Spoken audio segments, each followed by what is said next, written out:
తాకట్లో ఉన్న బంగారాన్ని విడిపించి ఆ రోజున మార్కెట్ ధర కట్టి మిగిలిన డబ్బును మీకు అందిస్తుంది కొమ్మూరి గోల్డ్.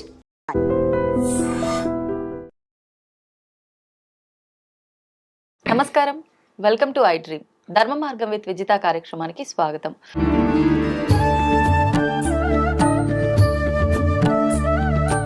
ప్రస్తుతం మనతో పాటు ఉన్నారు ప్రముఖ జ్యోతిష వాస్తు పండితులు, లలిత ఉపాసకులు నానాజీ పట్నాయక్ గారు. ఇప్పుడు వారితో మాట్లాడదాం. నమస్కారం అండి. శ్రీమాత్రే నమః. గురుగారు, మామూలుగా ఇంట్లో పెద్దవాళ్ళు ఉన్నప్పుడు చెప్తూ ఉంటారు మాలాంటి వాళ్ళకి, ఎప్పుడు లక్ష్మీదేవి లాగా ఉండాలి, మంచిగా కుంకుమ బొట్టు పెట్టుకొని పద్ధతిగా గాజులు వేసుకొని అలా ఉండాలి కలకల్లాడుతూ, ఇలా చెప్తూ ఉంటారు. మళ్ళీ ఆ వేసుకునే గాజులు కూడా ప్రజెంట్ ఇప్పుడు ఈ జనరేషన్ వాళ్ళమంతా కూడా ఏ శారీ వేసుకుంటే దానికి మ్యాచింగ్ ఇలా ఎక్కువ ఫాలో అవుతున్నాం. కానీ మనకు ముందు నుంచి పురాతన కాలం నుంచి ఉన్నదల్లా అంటే ఒక ఆకుపచ్చ, పసుపు పచ్చ, ఎరుపు, ఇవి శుభప్రదము. అమ్మవారికి ఇచ్చేటప్పుడైనా అవే, మనం ఎవరికైనా ఇచ్చేటప్పుడైనా మనం ధరించాలన్నా అవి మాత్రమే మంచిది అని చెప్పి అంటారు.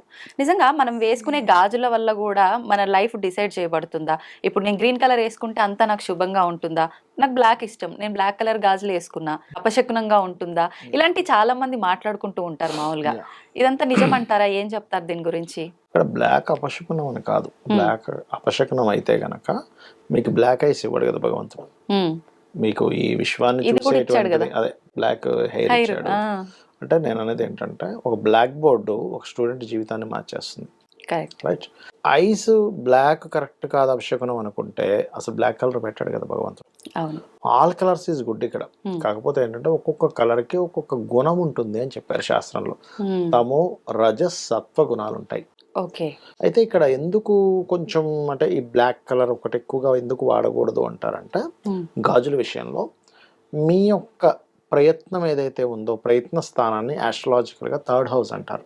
ఈ థర్డ్ హౌస్ కి చెవులు ఈ ఇక్కడ వేసుకునే గాజుల స్థానంగా చెప్తారు ఆస్ట్రాలజీలో. అందుకని అక్కడ గనక ఒకవేళ రజోగుణ సంబంధంగా వచ్చింది, తమోగుణ సంబంధంగా వాళ్ళ యొక్క తత్వాలు మారితే ఒక రకమైన మొండితనం పెరుగుతుంది. ఇప్పుడు మీరు ఎందుకమ్మా, ఇప్పుడు ఇదే రూమ్ ఉంది, కంప్లీట్ వైట్ కలర్ ఉన్న రూమ్ లో మీరు కూర్చోండి, అలా అనిపిస్తుంది మీకు? చాలా ప్రశాంతంగా ఉంటుంది. అదే కంప్లీట్ బ్లాక్ కలర్ రూమ్ లో కూర్చోండి, కొంచెం అంటే ఇష్టపడ్డ వాళ్ళకి ఏమో గానీ డిఫరెంట్, ఇష్టపడ్డ వాళ్ళకి different. But something white colour ఉన్నప్పుడు అంత పీస్ఫుల్, వైట్ డ్రెస్ వేసుకున్నప్పుడు ఉన్న పీస్ఫుల్ బ్లాక్ కలర్ వేసుకున్నప్పుడు ఉండదు. బ్లాక్ కలర్ వేసుకుంటే అది బాగా ఇష్టం ఉన్న వారికి ఉండొచ్చేమో, కానీ 90% ఆఫ్ కేసెస్ వైట్ కలర్ వేసుకున్నప్పుడు వేరే ఉంటుంది. రెడ్ కలర్ వేసుకున్నప్పుడు టెంప్టింగ్ గా ఉంటుంది. మీరు గమనించండి, ఎవరైనా అసలు ఒక షర్ట్ వేసుకున్నా, ఒక వ్యక్తి లేకపోతే స్త్రీ ఏదైనా డ్రెస్ వేసుకున్నా ఆ తత్వం వేరే ఉంటుంది. అంటే ఒక కలర్ కి ఒక తత్వం ఉంది. ఆ తత్వం అనేటువంటిది వాళ్ళకి లైఫ్ లో దాని యొక్క ప్రభావం పడుతుంది. అంతేగాని అది బ్యాడ్ అని కాదు అక్కడ.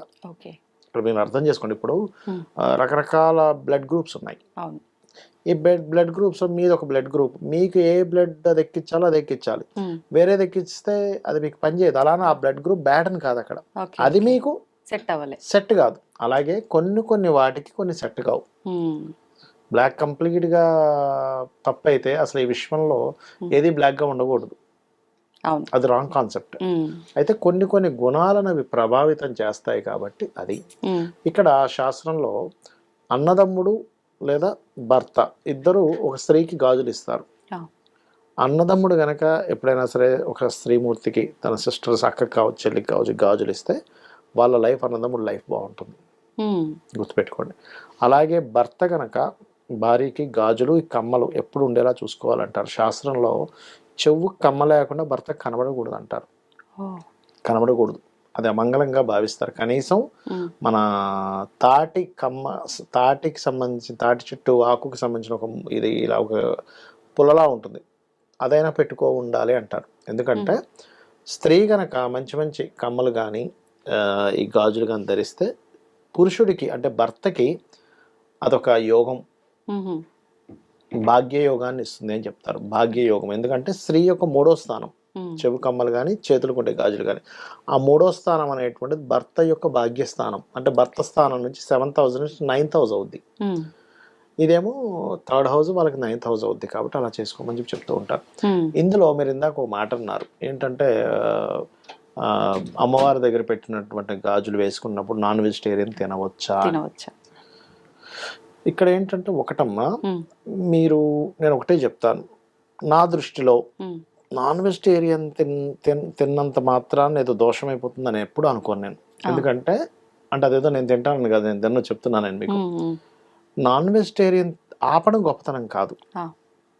మీరు వెజిటేరియన్ అయ్యుండి కూడా అవతల వాళ్ళని కనుక పీక్కు తినే స్వభావం ఉంటే దట్ ఈస్ నాన్ వెజిటేరియన్ కంటే బెటర్, ఇంకా హయ్యెస్ట్ ఇది ఉన్నటువంటి గుణం ఉన్నటువంటి వ్యక్తులుగా నేను భావిస్తా. అంటే చాలా మంది ఉన్నారు నాన్ వెజిటేరియన్స్ దీన్ని బట్టి ఉన్నారు. ఎందుకంటే నువ్వు పేరుకి మాత్రం వెజిటేరియన్ అయి ఉండి అవతల వాళ్ళని నువ్వు ఒక ద్వేషంతోని కోపంతోని లేకపోతే తినేస్తుంటే నువ్వు ఇంక వెజిటేరియన్ అయి ఉండి ఏం లాభం? నీకు ఇష్టం లేక తినట్లేదు, లేకపోతే ఒక జాలితో నువ్వు తినట్లేదు అంటే నువ్వు ఒక పక్షి మీదో లేకపోతే ఒక మేక మీదో నువ్వు జాలి చూపించినప్పుడు నువ్వు ఒక మనిషి మీద ఇంకెంత జాలి చూపించాలి నీ స్వభావంలో. నిజమైనటువంటి వెజిటేరియన్ ఎవరంటే అవతల వాళ్ళని హింసించకుండా ఉంటే that is the perfect vegetarian.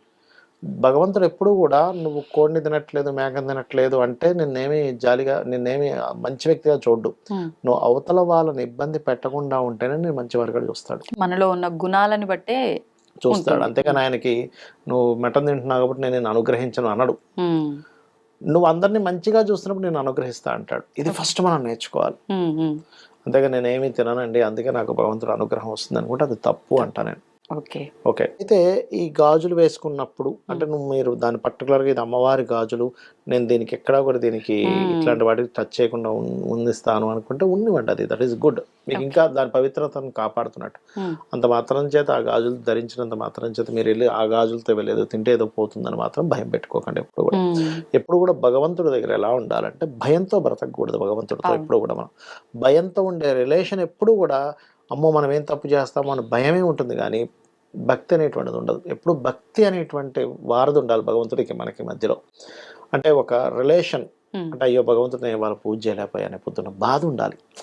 అమ్మో చేయలేదు ఏమవుతుందో ఉండకూడదు బాధ. అయ్యో నేను వాళ్ళ పూజ చేయలేకపోయాను పొద్దున్నే నాకు కుదరలేదు, పొద్దున్నే ట్రైన్కి వచ్చేసాం లేకపోతే ఫ్లైట్ ఎక్కి వచ్చేసాం. ఒక్కోసారి ఎలా ఉంటుందంటే మార్నింగ్ 7 o'clock ఫ్లైట్ ఉంటుంది, ఇంటి దగ్గర మనం 5 o'clock బయలుదేరాలి. ఎందుకంటే జర్నీ ఒక 1 hour ఉంటుంది.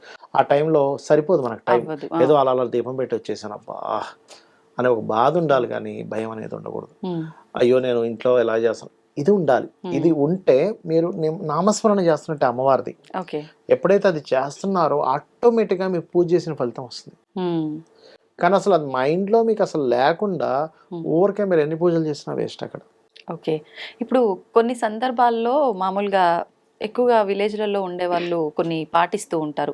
ఈ గాజులకు సంబంధించి కూడా అంటే అక్క చెల్లెళ్ళకి ఏదో కీడొచ్చింది అని చెప్పి అన్న చెల్లెళ్ళకి అన్న అక్క ఇట్లాంటి సంబంధం ఉన్న వాళ్ళకి అమ్మమ్మలు మనవరాళ్ళకి గాజులు పెట్టాలని ఆడపడుచు వదినకు పెట్టి ఇలాంటివన్నీ వస్తుంటాయి. లేదంటే కీడు అని చెప్పి ఈ పరిహారాలు నిజంగా ఉంటాయా? ఈ గాజులు పనిచేస్తాం. మీకు ఎందుకు మీరు నోములు అది నోస్తుంటారు స్త్రీలు, అక్కడ జాకెట్ బట్ట గాజులు కూడా ఇస్తారు. ఎందుకంటే అది ఎంతమందికి మీరు పంచుతూ ఉంటే ఆ యొక్క దారిద్ర్యం తొలగుతుంది. మెయిన్ గా ఏంటంటే గాజులు ఇచ్చినా తీసుకున్న దారిద్ర్యం తొలగుతుంది. గాజుల విషయంలో మీరు ఒకరికి ఇచ్చారు, ఒక ఇంట్లో ఏదో మనకి వరలక్ష్మి వ్రతాలు పూజలు చేస్తుంటారు, నోములు నోస్తున్నప్పుడు జాకెట్ బట్ట 2 అరటిపళ్ళు తమలపాకు ఆకు ఒక 1/2 డజన్ గాజులు ఇస్తారు.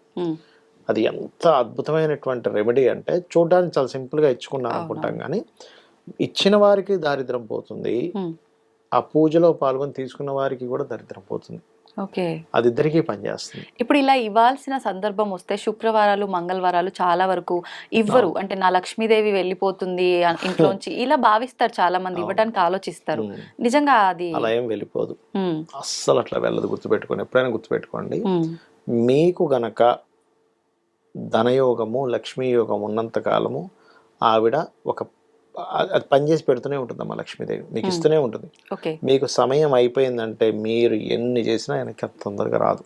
ఎంతో భక్తితో ఏదో చేస్తే తప్పితే ఆవిడ అనుగ్రహం ఉంటుంది కానీ అలా ఏం పుసుకుని అలా ఏం వెళ్ళిపోదు. అలా అయితే అద్భుతం చేస్తే మళ్ళీ రావాల్సిందే అంతే. అంటే మీకు యోగం ఉంటేనే రావాలి, లేదా మీరు నిత్యము ఏదైనా ఇప్పుడు యంత్రాలు ఉంటాయి కొన్ని. ఇప్పుడు ఎట్లా అంటే లక్ష్మీ యంత్రం అని ఉంటుంది, అది 1 feet by 1 feet లక్ష్మీదేవి బొమ్మ పెట్టి చుట్టూ దానికి సంబంధించినటువంటి కొన్ని బీజాక్షరాలతో కొంత ఉంటుందమ్మా ఉండి దాన్ని పుష్పావాసము జలావాసము ధాన్యావాసం చేస్తారు 3 రోజులు చేసి దానికి ఒక శక్తిని చేకూర్చి అమ్మవారిని ఆవాహనం చేసి అందులో పెడతారు. ఓకే. దానికి పద్ధతి పరంగా రోజు ఏ ఉపచారాలతో పూజ్యాలు చేస్తే అప్పుడు లక్ష్మీ అనుగ్రహం కలుగుతుంది. అంటే అసలు నీ దగ్గర రావడానికి అంత చేస్తే కానీ నీ దగ్గర రాదు. ఊరికే ఏదో నువ్వు గాజులు ఇస్తే ఏదో శుక్రవారం రోజు డబ్బులు ఇస్తే అట్లా వెళ్ళిపోయేటట్టయితే ఇంక అది అవును. కాదది. అయితే ఇంకొకటి, ఇప్పుడు ఆడవాళ్ళలో చాలా మందికి సెంటిమెంట్ ఏముంటుందంటే, వాళ్ళు వేసుకున్న గాజులు వాళ్ళ ఇంట్లో వాళ్ళకే, సిస్టర్కే కావచ్చు లేదంటే ఫ్రెండ్కే కావచ్చు, నాకు ఈ చీర మీదకి మ్యాచింగ్ బ్యాంగిల్స్ కావాలి, నీ దగ్గర ఉన్నాయి కదా ఇవ్వు అని అడిగిన సందర్భాల్లో, అమ్మో నా గాజులు నేను వాళ్ళకి ఇవ్వద్దు అనేటట్టుగా కూడా ఆలోచిస్తూ ఉంటారు. ఇంకొకటి నల్ల పూసల విషయంలో కూడా బ్లాక్ బిట్స్ చైన్స్ ఉంటాయి, అవి ఇలాంటివి కూడా ఆలోచిస్తూ ఉంటారు. అవి ఇవ్వకూడదంట. మరి అలా ఇవ్వకూడదు. అయితే వాయనాల్లో ఎందుకు ఇస్తున్నాం గాజులు? అంటే అది వాయనం పర్పస్ లో ఇస్తున్నాము, ఇది మాత్రం నా సొంతవి వాళ్ళకి సరదాగా ఇవ్వచ్చమ్మా, అదేం తప్పు కాదు. అలా ఇచ్చినంత మాత్రం లక్ష్మి ఏం పోదు, అంత ఈజీగా లక్ష్మి పోయేది వచ్చేది కాదు. నా దృష్టిలో ఏంటంటే అంత ఈజీగా పోదంటున్నా నేను. అదంతా మన మిత్, అపోహ మాత్రమే అది. ఇట్లా ఇవ్వగానే అట్లా పోద్దని అని అనుకోవడం, అసలు అది అట్లా పోతే అది లక్ష్మీదేవి అవ్వదు ఫస్ట్. ఇప్పుడు గాజులు వేసుకోవడమే శుభప్రదం అని అనుకున్నాం, మంగళకరము. అయితే మట్టి గాజులే ముందు నుంచి కూడా మనకు ప్రసిద్ధి, మట్టి గాజులు వేసుకుంటే. కానీ ఇప్పుడు రకరకాల బ్యాంగిల్స్ వస్తున్నాయి, మెటల్ అని చెప్పి, పంచలోహాలు అని చెప్పి, అవన్నీ వాడొచ్చు అంటారా?